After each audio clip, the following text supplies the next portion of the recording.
Welcome to the Stories for Sleep channel. Don't forget to subscribe and like right away, because by the end of the lecture, you'll be fast asleep. Close your eyes, the story is about to begin. For more than 2,500 years, the mysterious island of Atlantis has captivated researchers and dreamers alike. This enigmatic image appears in countless books, films, and stories, inspiring and fascinating people all over the world. Ever since the time of the ancient Greek philosopher Plato, humanity has tried to answer the question, could this great island, inhabited by a prosperous and powerful civilization, have truly existed and then vanished without a trace from the face of the earth? Or is it just a beautiful legend, created by the human imagination, devoid of any real historical basis? The search for Atlantis has spanned the globe, in the Atlantic Ocean and the Mediterranean Sea, off the coasts of the Americas, and even near Antarctica. Some saw it as the ancient cradle of human civilization, while others believed it to be a giant metropolis with technologies far ahead of its time. Theories even emerged about a mysterious race of giants who ruled the world and erected incredible structures. To this day, there are far more questions than answers about the existence and demise of Atlantis, and each new hypothesis only deepens the mystery. Over the centuries, a whole world of legends, fantastical theories, and amazing speculations has grown around Atlantis. But what does modern science have to say about it? Can advanced technologies, archaeology, and geology finally help us uncover this mysterious page in human history? Today, we will embark on a fascinating journey through the ages. We will start with the very first mentions of Atlantis in ancient sources. Then, we will travel through the Middle Ages and the Renaissance.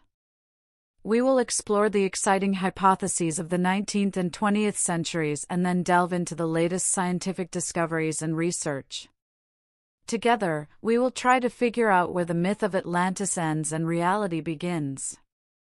Prepare to hear what might be the most intriguing and captivating story the ancient world has left us. But where did the concept of Atlantis itself come from? When speaking of Atlantis, the first name that invariably comes to mind is the ancient Greek philosopher Plato. He is considered the one who first told the world about this enigmatic land, which became one of humanity's most vivid legends. In the 4th century BC, more than 2,400 years ago, Plato created two famous philosophical dialogues titled Timaeus and Critias. These works are not only philosophical discussions but also a full-fledged narrative about a long-lost civilization that existed long before the rise of classical Greece. Plato's dialogues are written as a conversation among several sages and philosophers, including real historical figures. For instance, the story mentions the famous Athenian lawmaker and sage Solon, who lived about 200 years before Plato himself. According to the narrative, Solon traveled to Egypt and there met with priests from a temple in the city of Sais. It was these Egyptian priests, according to Plato, who told Solon the ancient story of the powerful island state of Atlantis, which had flourished many thousands of years ago and suddenly disappeared in a terrible catastrophe. Upon returning to Athens, Solon told the story to his relative Dropides, who passed it on to his son, Critias the elder, who in turn told his grandson, Critias the younger, a direct participant in the dialogues. In the dialogues, Plato tells this legend through the mouth of the philosopher Critias, a relative of Plato himself.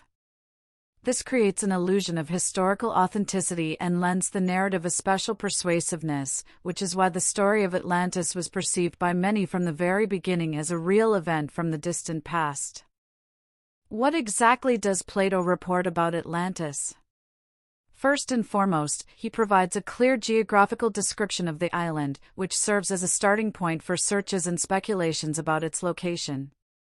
Plato claims that Atlantis was located beyond the so-called Pillars of Hercules. The ancient Greeks considered this place the boundary of their known world, the strait between Europe and Africa, now known as the Strait of Gibraltar. This description unequivocally pointed to the Atlantic Ocean, which the Greeks perceived as a vast and mysterious space, unexplored and full of secrets. Plato describes the island of Atlantis as a huge landmass, significantly larger than any land known to the Greeks of that time. According to the descriptions, the island was larger than Libya and Asia combined, which is how the ancient Greeks referred to the parts of Africa and Asia known to them. In the center of this huge island was a majestic capital, arranged in a very unusual way. The city consisted of several concentric rings of land and water, connected by bridges and canals. This unique structure allowed the city to be both perfectly protected and astonishingly beautiful. The Atlanteans achieved significant success in engineering, architecture, and urban planning. Their capital was a model of well-thought-out urban infrastructure. The city was crossed by an extensive network of canals that served as an important transport system. The canals connected the outer districts with the city center, ensuring prosperous trade and comfortable movement for the inhabitants. The Atlanteans also created convenient harbors and special docks located so that merchant ships could sail directly into the city center. This made trade extremely efficient and strengthened Atlantis's economic influence. The Atlanteans were skilled shipbuilders and seafarers, which allowed them to trade with distant lands and establish connections with other peoples. A special role in the architecture of Atlantis was held by the Temple of Poseidon, located on the central island of the capital. This temple, according to Plato, was a magnificent structure whose walls were covered with gold and silver. Inside the temple was an impressive golden statue of Poseidon in a chariot drawn by winged horses. The temple was not only the center of religious life but also a symbol of the cultural and technical development of the Atlanteans. Furthermore, the Atlanteans created an advanced system of water supply and sanitation, using hot and cold springs for public baths and fountains. This ensured a high level of sanitation and comfort in the city. An important part of the capital's infrastructure was its powerful fortifications, walls and towers built with great engineering skill, which effectively protected the city from external threats and emphasized its grandeur and might.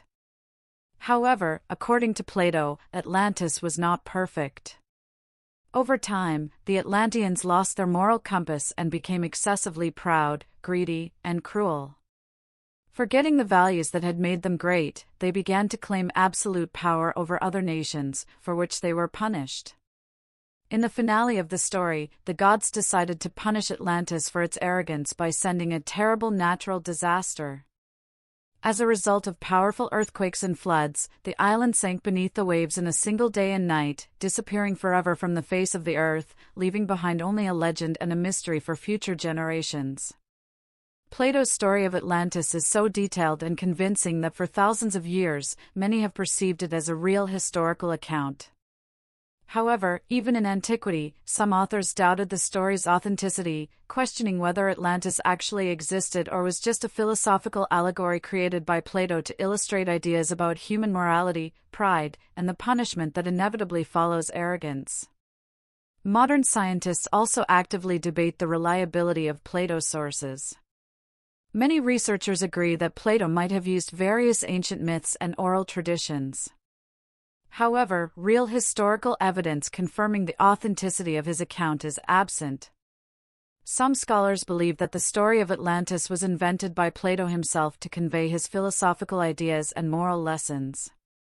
Others allow that he might have indeed heard such a story in Egypt, although concrete evidence for this has not yet been found. Thus, the scholarly attitude towards Plato's sources remains cautious and critical, emphasizing that the story of Atlantis is, above all, a captivating and mysterious tale from an ancient philosopher. Although Plato is the main and virtually the only significant ancient Greek author who described Atlantis in detail, the attitude of the ancient Greeks to this story was ambiguous. Even Plato's contemporaries and immediate followers debated whether the story could be considered authentic or was merely a philosophical myth. For example, Plato's student, the famous philosopher Aristotle, was quite skeptical of his teacher's account. He viewed Atlantis solely as a parable created by Plato to illustrate his philosophical and moral ideas. From Aristotle's point of view, the story of Atlantis had no real historical basis and was just a symbolic tale about human pride. The renowned ancient Greek geographer Strabo also expressed doubts about the authenticity of Atlantis. In his works, he briefly mentions Plato's story, noting that the description of the island seems more like a symbolic story than a real historical fact. Plutarch, another authoritative ancient Greek author, mentioned Atlantis but also treated it as an allegorical tale with a moral rather than a historical meaning. But it wasn't just Greek tradition, Egyptian tradition also plays an important role in the origin of the Atlantis legend. Plato emphasized that Solon originally heard the story from Egyptian priests. The priests from the city of Sais claimed to have preserved the traditions of Atlantis for many thousands of years. They pointed out that the Greeks had forgotten their most ancient history due to constant destruction and catastrophes, whereas in Egypt, tradition was continuously preserved through generations. The temple of the goddess Neith in Sais, where Solon learned the story of Atlantis, was known as an important center of knowledge and a repository of ancient texts. Egyptian culture was famous for its unique system of recording historical and mythological events, which were carefully passed down from generation to generation. The Egyptian priests could indeed have possessed information about events of the distant past, based on ancient records on papyri and temple walls, where various natural disasters, wars, and significant events were recorded. It is possible that the Egyptian priests used such ancient traditions in their conversation with Solon, emphasizing the importance of remembering catastrophes to serve as a reminder of the dangers of arrogance and disrespect for the gods. The role of Solon himself in this story is also significant. The Athenian lawmaker did indeed visit Egypt to study the laws, wisdom, and historical knowledge of this ancient people. Numerous ancient sources confirm that Solon was known for his pursuit of knowledge drawn from the experience of other civilizations, in order to use it to improve life in Athens. That is why his turning to the Egyptian priests for ancient knowledge appears historically convincing and logical. Thus, although no direct Egyptian written sources mentioning Atlantis have survived to our time, the very idea of the story's Egyptian origin is quite plausible from a historical perspective. The legend of Atlantis has also been linked not only with Egypt and Greece. The connection between Atlantis and the ancient civilizations of the Americas began to attract attention immediately after the European discovery of the New World at the end of the 15th century. The first Spanish conquistadors and travelers were amazed by their encounter with the previously unknown cultures of the Maya, Aztecs, and later, the Incas. These peoples possessed such a high level of development that Europeans immediately wondered if the inhabitants of these mysterious lands could be descendants of some ancient, previously unknown civilization, perhaps even the very Atlantis that Plato wrote about. One of the first to seriously consider a possible link between Atlantis and the cultures of Central America was the Spanish friar and chronicler Bartolomé de las Casas. Observing the majestic cities of the Maya and Aztecs, their impressive pyramids, complex writing systems, accurate calendars, and deep astronomical knowledge, he suggested that such advanced achievements could not have appeared by chance. Las Casas and other Spanish chroniclers of that time noted that the cultural level of the peoples of the Americas did not at all match their ideas of savages and was comparable to the greatest civilizations of the ancient world. Therefore, they began to seek an explanation for such high achievements in the legends of ancient lost states. The association between the pyramidal structures of ancient American civilizations and the pyramids of Egypt became particularly vivid in the European imagination. Although these structures differed significantly in purpose and internal structure, the very idea of the pyramid as a form of monumental architectural expression immediately led researchers to think about possible contacts between ancient peoples across the Atlantic Ocean. They believed that the inhabitants of Atlantis could have been the first to carry these ideas and architectural principles across the ocean, thereby founding civilizations on the American continent. Mythological similarities aroused no less interest. One of the most striking examples of such parallels is the legend of the Aztec god Quetzalcoatl and similar figures in the mythology of other peoples of Central and South America. Quetzalcoatl, or the feathered serpent, was one of the main deities of the peoples of Mesoamerica, credited with bringing people knowledge, writing, the calendar, crafts, agriculture, and laws.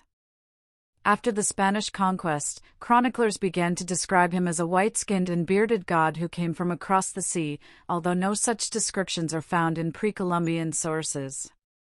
According to some Aztec and Maya legends, Quetzalcoatl left his people after fulfilling his mission, promising to return one day. It was these later Spanish descriptions of a supposedly light-skinned and bearded deity who arrived from across the ocean that led researchers and authors to hypothesize a possible link between ancient American civilizations and the legendary Atlantis.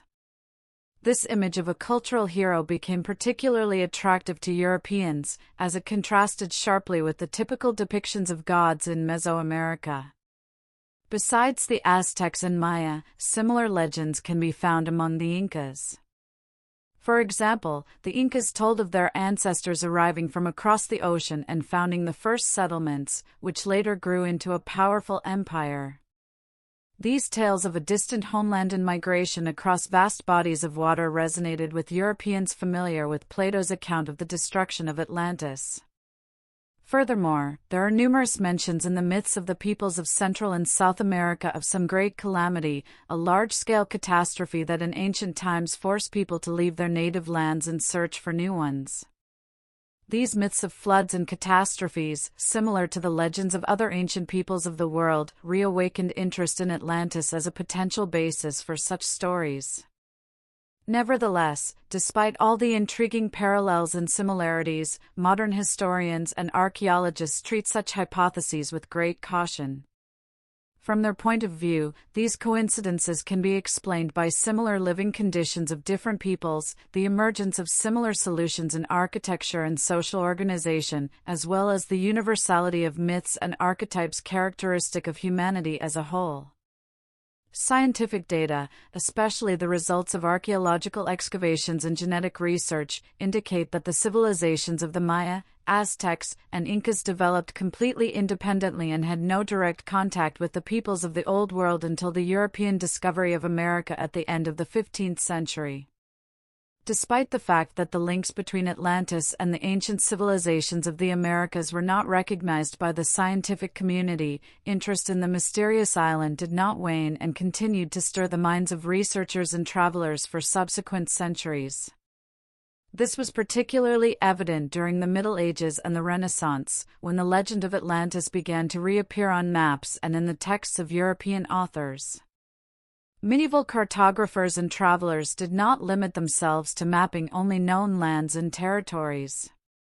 Mysterious islands, unconfirmed by real observations but reflecting ancient legends and myths, often appeared on medieval maps. One such mystical island was Antillia, which regularly appeared on maps of the 14th and 15th centuries and gave rise to various speculations about its origin. Antillia was depicted in the middle of the Atlantic Ocean, and some Renaissance researchers later linked it to Plato's Atlantis, believing it might be the same mysterious island lost in time. Another enigmatic island that attracted the attention of cartographers was the island of Brazil or High Brazil. This mysterious island, which appeared on maps off the west coast of Ireland, was considered unattainable and mystical, sometimes disappearing into the fog and reappearing in certain years. Although today this island is considered purely mythical, in the Middle Ages and the Renaissance, many seriously believed in its existence, and some researchers also linked it to the legendary Atlantis. Of particular interest is the map of the Turkish Admiral Piri Reis, compiled in 1513. The map is distinguished by its surprisingly accurate depiction of the eastern coast of South America, especially its Brazilian part, which still amazes scholars, considering the limited geographical knowledge of that time.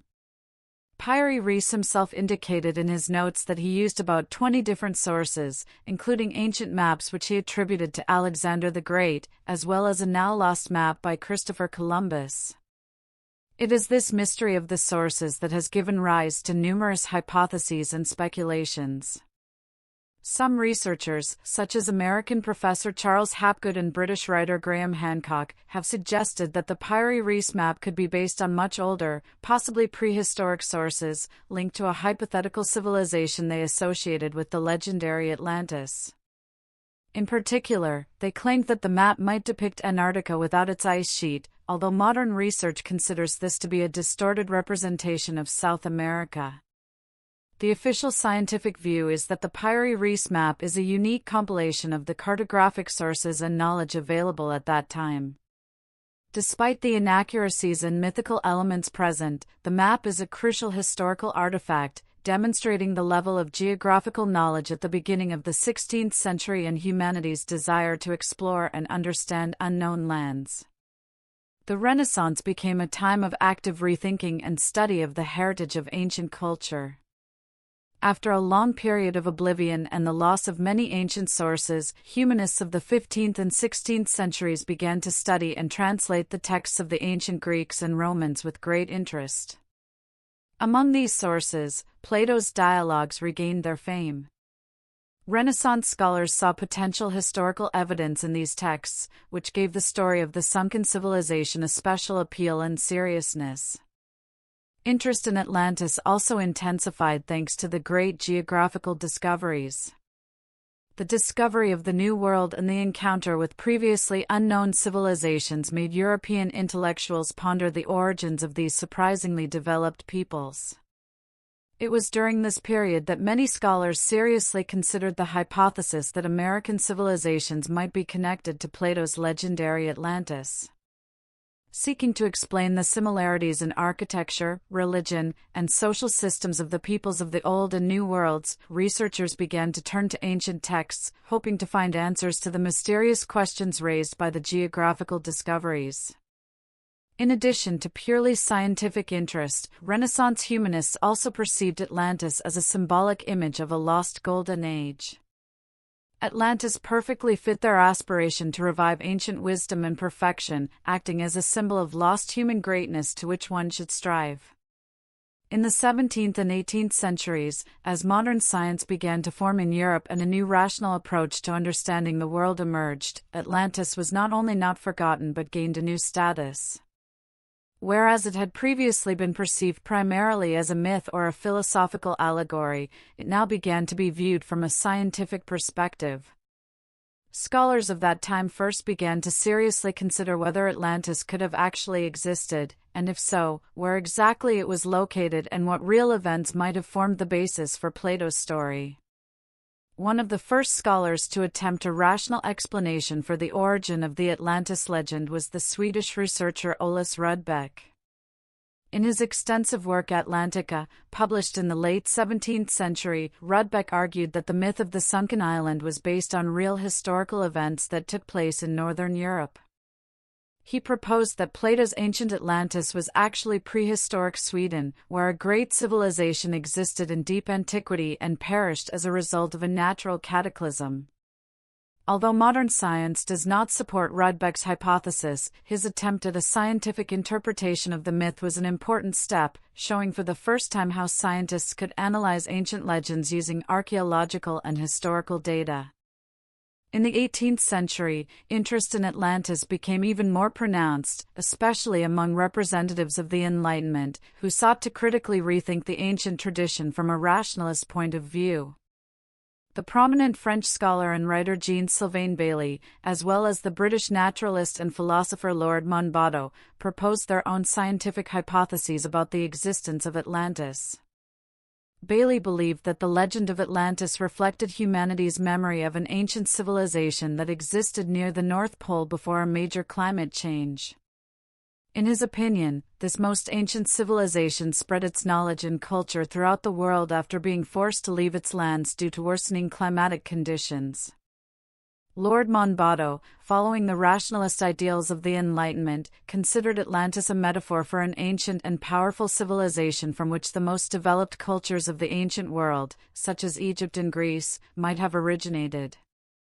He did not seek to find Atlantis in a specific place on the map but believed that Plato's dialogues could be about a lost common homeland of humanity, memories of which were preserved in the myths and legends of different peoples.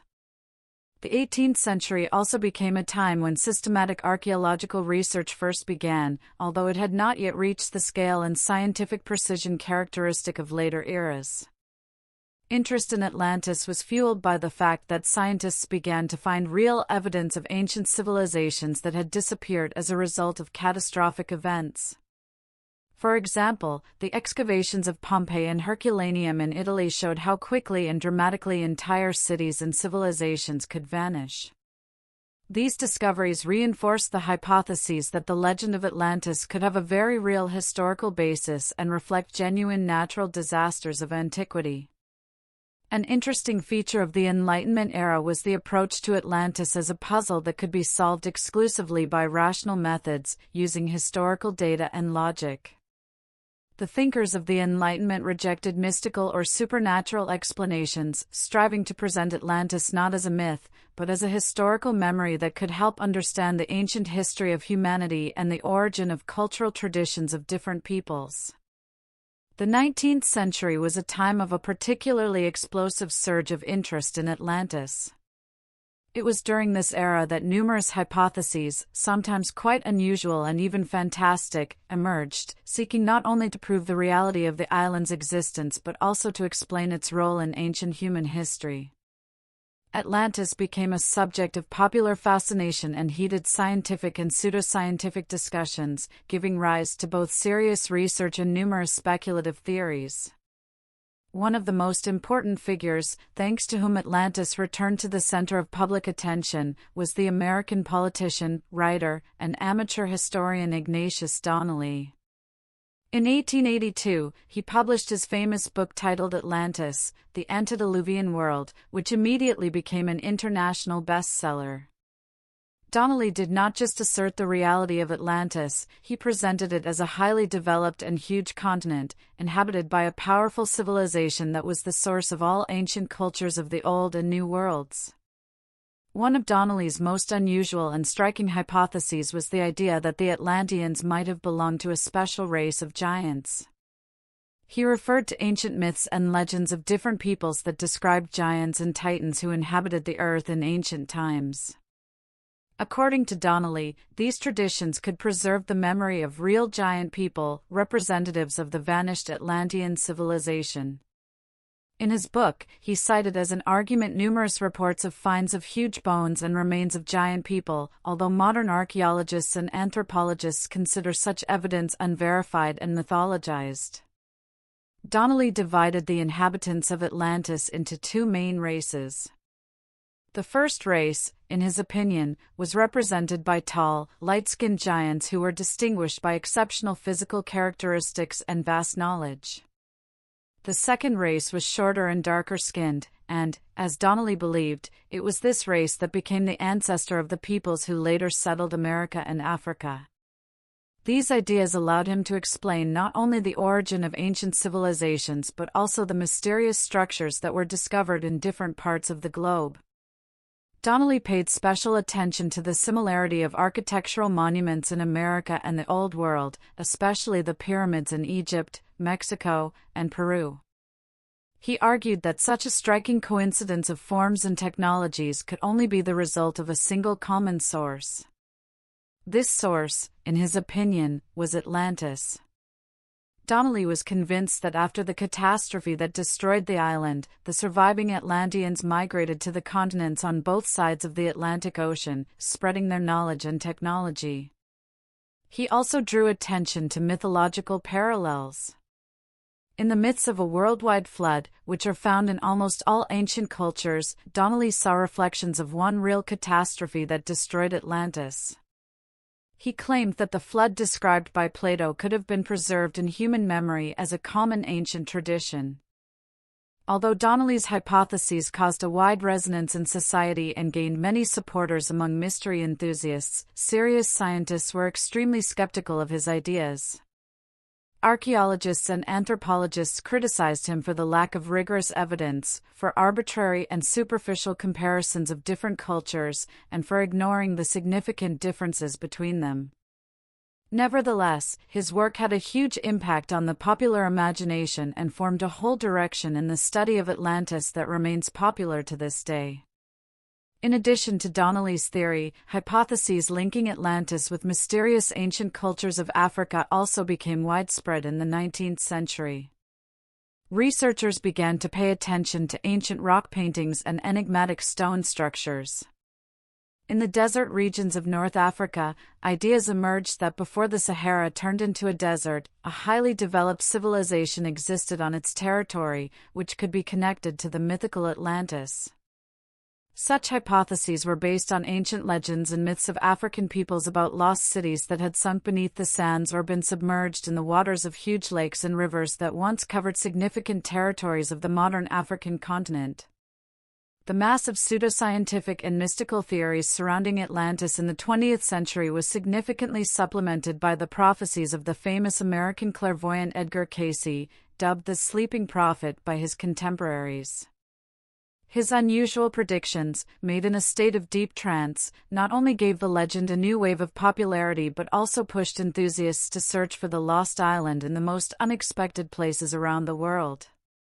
Edgar Cayce claimed that Atlantis truly existed and was the greatest civilization of the ancient world, possessing incredible knowledge and technologies, including those that surpassed the achievements of modern science. According to him, the Atlantean civilization was destroyed as a result of a global catastrophe that occurred approximately 10,000 years ago. One of the most intriguing aspects of Cayce's prophecies was his certainty that Atlantis would rise again from the ocean floor near the coast of North America, specifically near the Bahamas. He claimed that around Bimini, one of the Bahamian islands, remnants of ancient structures would be found that would definitively prove the existence of Atlantis. Cayce even specified that the discovery of these remains would occur in the late 20th century. These prophecies inspired numerous archaeological and amateur expeditions, especially after a mysterious stone structure, which became known as the Bimini Road, was indeed found off the coast of North Bimini Island. This unusual feature consisted of large stone blocks carefully laid out on the seabed and immediately became the subject of fierce debate. Cayce's followers were convinced that this was the very object the prophet had spoken of, the remains of the ancient Atlantean civilization. Scientists, however, approached the find with much more caution. Geologists, after conducting research, suggested that the Bimini Road could be a natural formation, the result of tidal action and seabed erosion on beach rock. Despite the enthusiasm of Cayce's fans, serious scientific research does not confirm the artificial origin of these structures, and most scientists consider Cayce's prophecies to be baseless and lacking scientific justification. The Bimini Road was not the only archaeological mystery to evoke associations with Atlantis.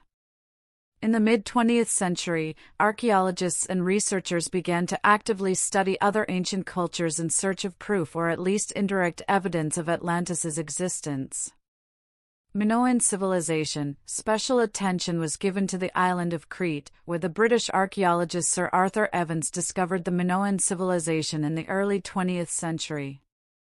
Although Evans did not directly link the Minoans to Atlantis, many authors saw the mysterious and highly developed Minoan culture as a possible candidate for the Atlanteans or their descendants. The Minoans were skilled seafarers, built magnificent palaces with advanced sewage and water supply systems, and had a developed writing system that has still not been fully deciphered. These achievements impressed researchers and seem to correspond to the descriptions of the Atlantean civilization. The Azores, another major target for archaeological expeditions inspired by the Atlantis legend, was the Azores Islands. Some researchers believed that the Azores, located in the middle of the Atlantic Ocean, could be the remnants of a huge continent that had sunk beneath the waves. Although systematic research has not found ancient ruins or clear signs of a sunken civilization here, enthusiasts continue to search the seabed for traces of ancient and artificial structures. The popularity of Edgar Cayce's prophecies and the discovery of the Bimini Road contributed to the myth of Atlantis in the 20th century, moving far beyond academic science, becoming part of mass culture, esoteric teachings, and mystical movements. Despite the vividness and appeal of these hypotheses, most professional scientists consider Cayce's ideas and similar theories to be pseudoscientific, based on fantasies unsupported by serious evidence. Nevertheless, the numerous archaeological expeditions and discoveries made in the 20th century have shown that ancient human history still holds many mysteries, and interest in the legend of Atlantis remains consistently high, combining science, mythology, and mysticism. In the 20th century, serious scientific theories also began to emerge, aiming to find a real historical basis for Plato's legend. Among the many scientific suggestions, the most convincing and widely recognized by scholars became the hypothesis linking the legendary Atlantis with the Minoan civilization and the catastrophic volcanic eruption on the island of Santorini, ancient Thera, in the Aegean Sea. This theory was first proposed in the early 20th century and was actively developed over the following decades thanks to archaeological discoveries and geological research. The main argument for this version is the massive eruption of the Thera volcano, which occurred around the middle of the 2nd millennium BCE, approximately 1,500 years before Plato's birth. This event is considered one of the largest volcanic cataclysms in human history. The eruption on Santorini was so powerful that it literally changed the geography of the Aegean region. The central part of the island was destroyed, and a huge caldera filled with seawater formed in its place. The ensuing tsunami, reaching heights of several dozen meters, slammed into the coasts of neighboring islands and mainland Greece, including the coast of Crete.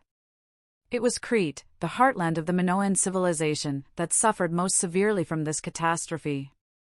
At that time, the Minoans were one of the most advanced cultures in the Mediterranean, possessing complex architecture, multi-story palaces, a sophisticated water supply and sewage system, as well as a developed script and art.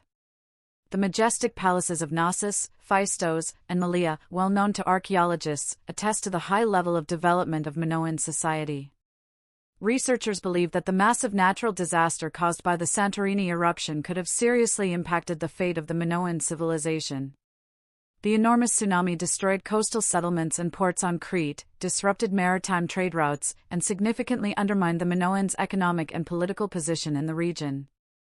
Although the civilization did not disappear instantly, the catastrophe was a powerful blow, after which Minoan society gradually declined and was eventually absorbed by other peoples, particularly the Mycenaean Greeks. Scientists believe that the memory of this gigantic natural disaster could have been preserved in the collective consciousness of Mediterranean peoples in the form of legends and myths about a sunken island or civilization. Later, through the centuries, these traditions could have been adopted and reinterpreted by the ancient Egyptians, then told to Greek sages like Solon, and ultimately presented by Plato as the story of the fall of the mighty Atlantis. An important piece of evidence for this theory came from numerous archaeological finds on Santorini, made in the second half of the 20th century. Here, under layers of volcanic ash, the remains of the city of Akrotiri were discovered, often called the Minoan Pompeii. Excavations showed that the city was a thriving commercial and cultural center, perfectly preserved because its inhabitants had managed to flee before the catastrophe, likely warned by preliminary earthquakes. Despite the strong evidence supporting a link between the Minoan civilization and the Santorini volcano with the story of Atlantis, this hypothesis is not without its critics. Some scholars emphasize that Plato described Atlantis as a huge island in the middle of the Atlantic Ocean, not in the Mediterranean Sea, and his descriptions differ from Santorini and the Minoans in many important details. Furthermore, the timing of the eruption differs significantly from the date Plato indicated, speaking of Atlantis's destruction 9,000 years before his time.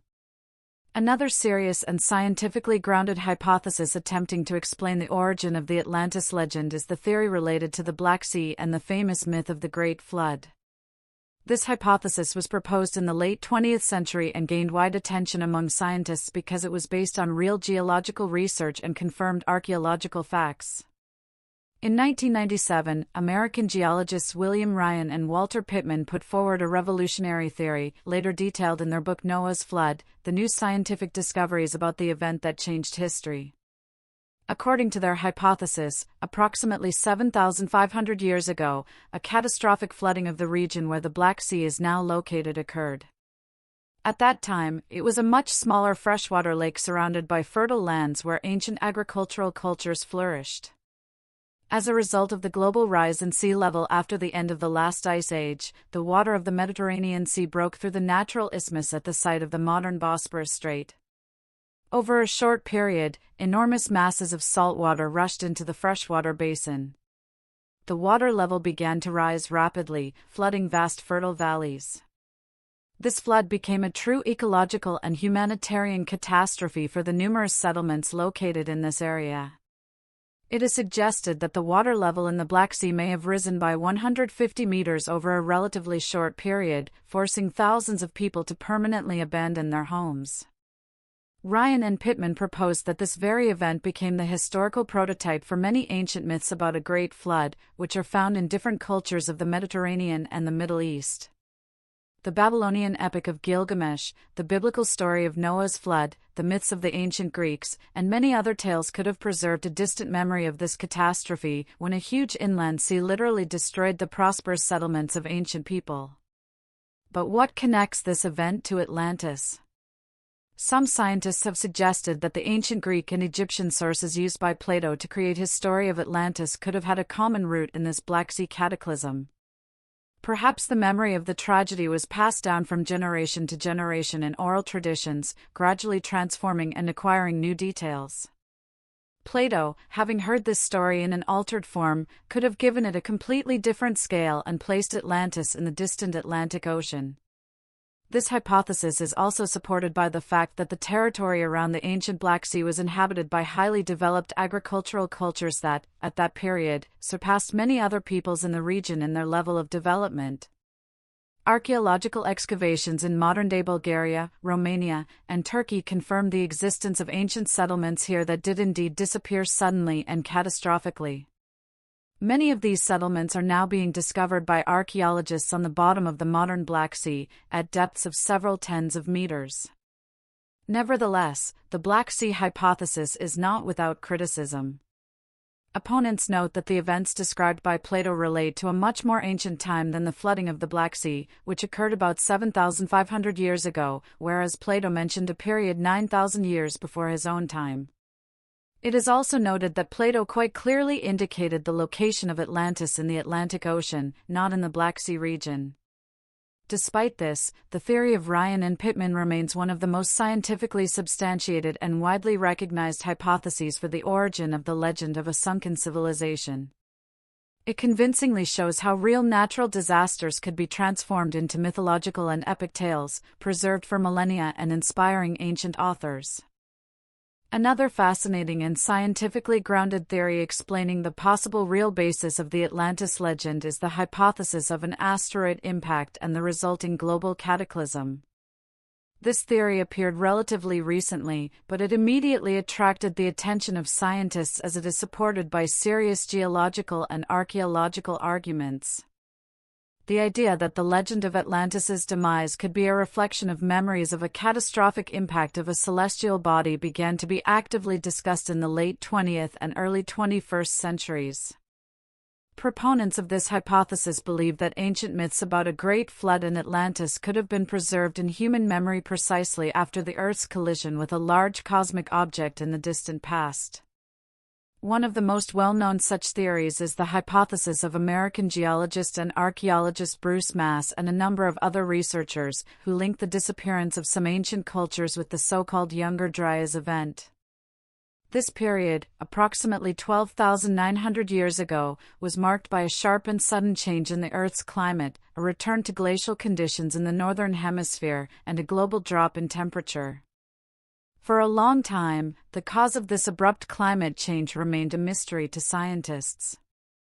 However, in recent decades, a hypothesis has emerged that the cause of the global catastrophe of that time could have been the impact of a large asteroid or comet. This assumption is based on numerous geological studies that have identified thin layers of special minerals and substances, such as iridium, microscopic diamonds, and other elements of extraterrestrial origin, found in deposits around the world. These data point to a major collision with a cosmic object that caused massive fires, tsunamis, earthquakes, and a sharp cooling of the climate due to dust and soot rising into the atmosphere. According to proponents of this theory, such an impact could have led to the instant destruction of many human settlements and a catastrophic decline in population over large areas. It is these events, according to some scientists, that formed the basis of the myths of a great flood and subsequently the legend of Atlantis. The consequences of the impact would have been so dramatic and memorable that the memory of them could have been passed down from generation to generation, gradually becoming embellished with mythological and fantastical details. In support of the hypothesis, archaeological evidence is also cited of the sharp and inexplicable decline of some ancient cultures, for example, the Clovis culture in North America and other hunter-gatherer societies of the late Paleolithic.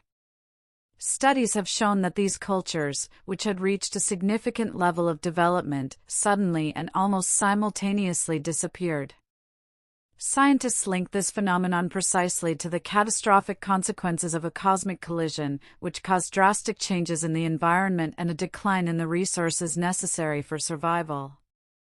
Furthermore, proponents of the theory note that the memory of such catastrophes could have permeated other ancient cultures around the world. For example, myths of a global catastrophe accompanied by rains of fire, enormous waves, and prolonged cooling are present in many legends of the indigenous peoples of the Americas, Asia, and Europe. According to researchers, the widespread nature of these traditions points to a common, real historical source, the Younger Dryas event and its associated cosmic cataclysm.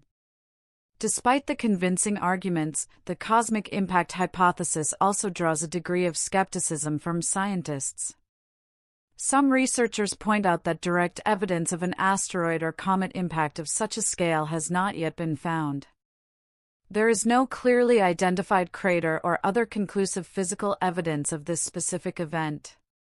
Critics note that while extraterrestrial materials have been found, they could also be explained by other phenomena, such as smaller cosmic events or volcanic catastrophes. Nevertheless, the asteroid impact hypothesis remains one of the most interesting and widely discussed scientific theories that could explain the origin of the legend of Atlantis and other ancient tales of a global catastrophe. Modern technology and undersea discoveries. With the development of modern technology, the legend of Atlantis has been given a new lease on life. Whereas scientists once had to rely solely on ancient texts and superficial findings, today they have unique tools at their disposal that allow them to meticulously explore the ocean floor and find traces of ancient civilizations even at great depths. One of the most important technologies that has radically changed the approach to studying underwater objects is satellite geodesy and sonar mapping of the seabed. These technologies allow for the creation of detailed maps of the ocean's relief with high precision. In the late 20th century, satellites equipped with high-precision radars were able to map large sections of the ocean floor in detail for the first time. With their help, structures resembling the ruins of ancient cities, roads, walls, and even pyramids were discovered in various parts of the ocean. Such findings immediately gave rise to speculation that these objects could be related to the mythical Atlantis. The most famous and debated recent discoveries include underwater structures found off the coasts of Japan, Cuba, and Spain. These findings became a sensation and sparked lively discussions among scientists and enthusiasts. The Yonaguni Monument, Japan. The structure off the coast of Yonaguni Island in Japan became particularly famous. In 1986, local divers accidentally discovered mysterious stone constructions here, resembling stepped platforms, which were immediately interpreted by many as the remains of an ancient sunken city. Research confirmed the existence of massive stone formations that appeared distinctly artificial. Many proponents of the Atlantis hypothesis claim that these are the sunken ruins of an ancient civilization, possibly linked to the Atlanteans. However, mainstream science is cautious in its conclusions. Geologists are inclined to believe that the Yonaguni structures are of natural origin, formed by erosion and tectonic processes. They argue that regular geometric shapes can indeed be created by nature and provide numerous examples of similar natural formations in other parts of the world. Despite this, the debate over the origin of the Yonaguni monuments continues to this day. The Cuban underwater city, another sensational find, was made in the early 2000s off the coast of Cuba.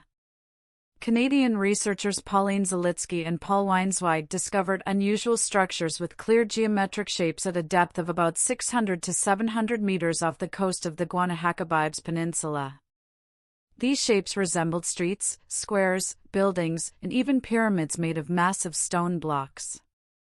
The find immediately attracted supporters of the Atlantis theory, who considered it direct proof of the existence of an ancient, highly developed civilization. However, the depth at which these structures are located raises serious questions within the scientific community. Geologist Manuel Iturralde, who participated in the initial research, noted that for such structures to be at their current depth, they would have had to be built at least 50,000 years ago. This sharply contradicts everything modern archaeology knows about the development of human civilizations. Consequently, mainstream scientists believe these formations are most likely of natural origin, although there is no consensus on this matter in the scientific community. Due to the lack of subsequent large-scale research and the site's inaccessibility, the question remains open. Structures near Spain, no less interesting are the underwater formations discovered off the coast of Spain, near the Strait of Gibraltar. Satellite images and sonar studies have revealed strange structures on the seabed resembling man-made walls, roads, and lines. These findings have also become a source of theories about a sunken civilization near the legendary Pillars of Hercules mentioned by Plato. However, here too, the scientific community maintains a cautious stance, leaning towards the opinion that these structures were formed naturally by underwater currents and erosion. Modern exploration of the ocean floor has shown that it does indeed hold many mysterious formations that, at first glance, appear man-made and evoke associations with the legendary Atlantis. Nevertheless, the overwhelming majority of such objects are currently explained by geological processes and natural phenomena. Despite this, the discoveries continue to inspire researchers and mystery enthusiasts to conduct further investigations and offer hope for new, amazing discoveries. Pseudoscience and alternative theories of Atlantis. Alongside serious scientific attempts to explain the origin of the Atlantis myth, there has always been a range of pseudoscientific and alternative theories that have given the legend a particularly vivid and fantastical character. While the scientific community traditionally treats such hypotheses with enormous skepticism and even irritation, these versions gain immense popularity among the general public. The reason lies not only in people's natural curiosity but also in the desire to explain the unknown through mysterious and appealing images of the supernatural and the extraterrestrial. Ancient astronauts. One of the most widespread and incredibly popular alternative hypotheses is the version that Atlantis was a colony of an extraterrestrial civilization that existed on Earth many thousands of years ago. This idea was widely popularized by writers like Erich von Däniken and Zecharia Sitchin. According to their claims, the Atlanteans were aliens or hybrids of humans and extraterrestrial beings who gave humanity technologies far superior to our own. Ancient depictions of beings in spacesuits or flying machines on the walls of Egyptian temples, ancient South American pyramids, and even in the rock art of primitive peoples are often cited as proof for such theories. However, it is important to note that all of this is based merely on conjecture and misinterpretation of the artwork. Interdimensional portals. Another popular theory is linked to so-called portals and interdimensional gateways. Proponents of this version believe that Atlantis did not simply disappear in a catastrophe but literally moved to another dimension, using portal technology or space-time tunnels. In this version, Atlantis remains a living and thriving civilization, simply invisible and inaccessible to modern humanity. Such ideas are actively supported by esoteric authors and various mystical movements who see Atlantis as a symbol of an ideal society hidden from the eyes of ordinary people. Supertechnology. A third common group of pseudoscientific theories claims that the Atlanteans possess supertechnologies unimaginable even to modern scientists. Supporters of such hypotheses are confident that Atlantis was a super-civilization far ahead of its time. It supposedly mastered technologies like anti-gravity, crystal energy sources, and complex devices that controlled the climate and even tectonic processes. The scientific community treats these versions with deep distrust and criticism. Scientists consider such hypotheses to be speculative and entirely without proof, as they are not supported by any archaeological finds or any serious evidence that could withstand scientific scrutiny. Moreover, such theories are often based on arbitrary interpretations of ancient images and texts, as well as on the manipulation of facts and outright forgeries. Why are these hypotheses so incredibly popular, despite the obvious skepticism of scientists? Fascination with mystery. People have always been interested in the mysterious and the unknown, seeking to explain unusual phenomena through mystical and fantastic ideas. Atlantis fits perfectly into this approach, as it represents an ancient civilization that vanished without a trace, making it easy to fill with any desired fantastical details. Appeal of sensationalism. Alternative hypotheses excellently exploit the human desire for sensations and secrets. Such versions are much more easily absorbed by a wide audience than complex scientific explanations. The idea of ancient astronauts or mysterious portals is far more appealing to the mass consciousness than the painstaking work of archaeologists or geologists.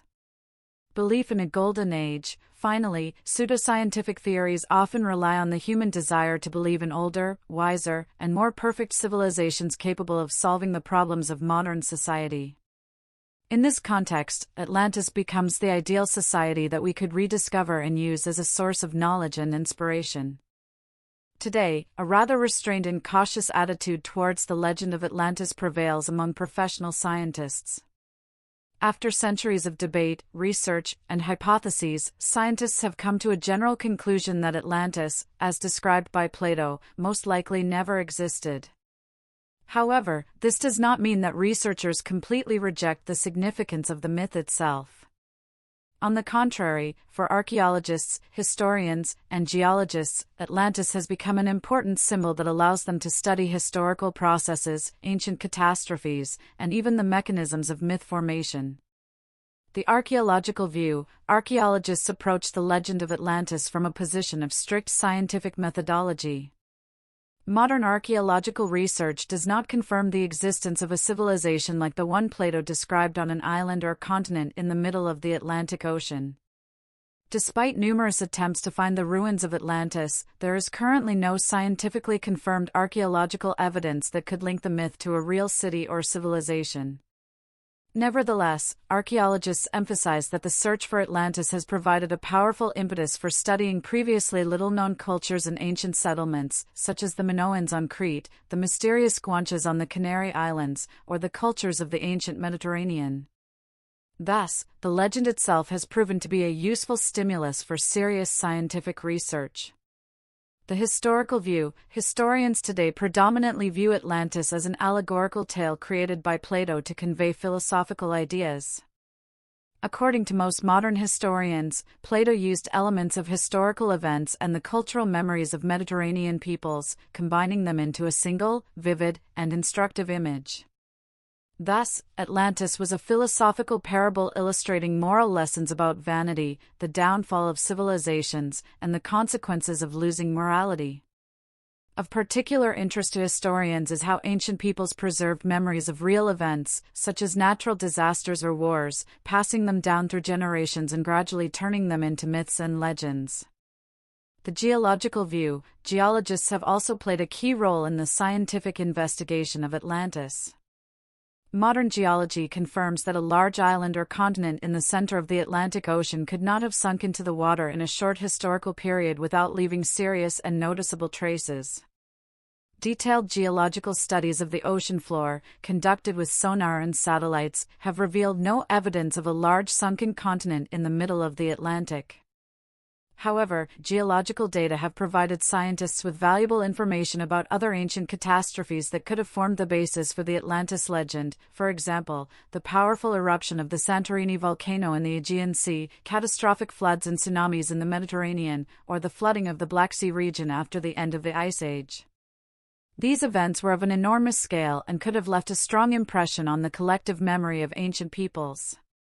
In modern science, Atlantis has also become a useful example for studying how myths are born and how real events are transformed into legends, endowed with symbolic meaning and moral teachings. Scientists emphasize that the legend of Atlantis gained such enormous popularity precisely because it reflected universal human fears of the collapse of civilization, the loss of moral bearings, and the unpredictability of nature. For more than 2 millennia, the story of Atlantis has inspired and intrigued humanity, traveling a path from Plato's philosophical dialogues to modern scientific expeditions and incredible hypotheses. Perhaps Atlantis was indeed a real ancient civilization, the memory of which has been preserved in ancient myths. Perhaps it is simply a parable created to make people reflect on the consequences of their pride and greed. Or perhaps it represents a symbol of how fragile and vulnerable our world is in the face of natural disasters and unexpected changes. Today, we have enough knowledge to understand how myths become part of our shared human history. But Atlantis is special. It is a kind of mirror in which some see a reflection of their own fears, hopes, and dreams of a lost, ideal world. What is Atlantis to you? Is it a real, but yet undiscovered, civilization? A profound philosophical lesson? Or simply a beautiful story? I leave this question open and invite you to choose for yourself what to believe.